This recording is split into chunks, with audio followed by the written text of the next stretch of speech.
Thiruvananthapuram നേമത്തെ NDA സ്ഥാനാർത്ഥി രാജീവ് ചന്ദ്രശേഖരനെതിരെ കോടതിയെ സമീപിക്കാനൊരുങ്ങുകയാണ് കോൺഗ്രസും CPIഎമ്മും.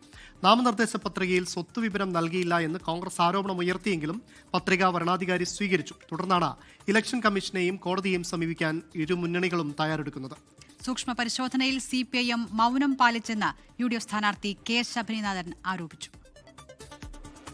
നാമനിർദ്ദേശ പത്രികയുടെ സൂക്ഷ്മ പരിശോധനാ വേളയിലാണ് നേമം UDF സ്ഥാനാർത്ഥി ശബരിനാഥൻ ആരോപണം ഉന്നയിച്ചത്.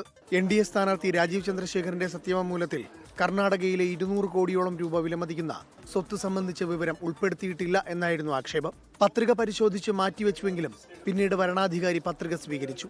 രാജീവ് ചന്ദ്രശേഖരനെതിരെ പരാതി നൽകാൻ UDF തയ്യാറായില്ലെന്നാണ് ശബരിനാഥന്റെ ആരോപണം. LDF ഒരു ചെറിയ തുണ്ട് പേപ്പറിൽ പോലും ഒരു ആരോപണം ഉന്നയിച്ചില്ല.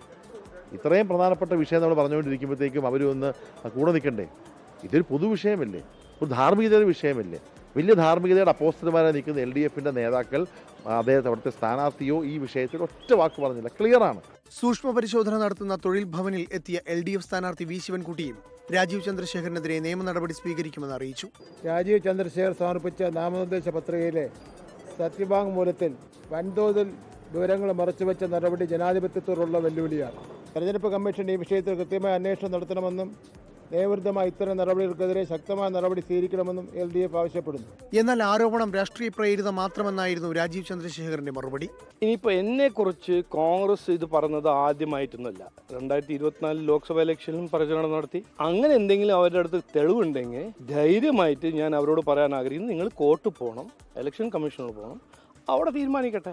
ശക്തമായ രാഷ്ട്രീയ പോരാട്ടം നടക്കുന്ന നേമത്ത് നാമനിർദ്ദേശ പത്രികയുടെ പേരിൽ പുതിയൊരു വിവാദത്തിന് കൂടി തിരികൊളുത്തിയിരിക്കുകയാണ്. 24 തിരുവനന്തപുരം.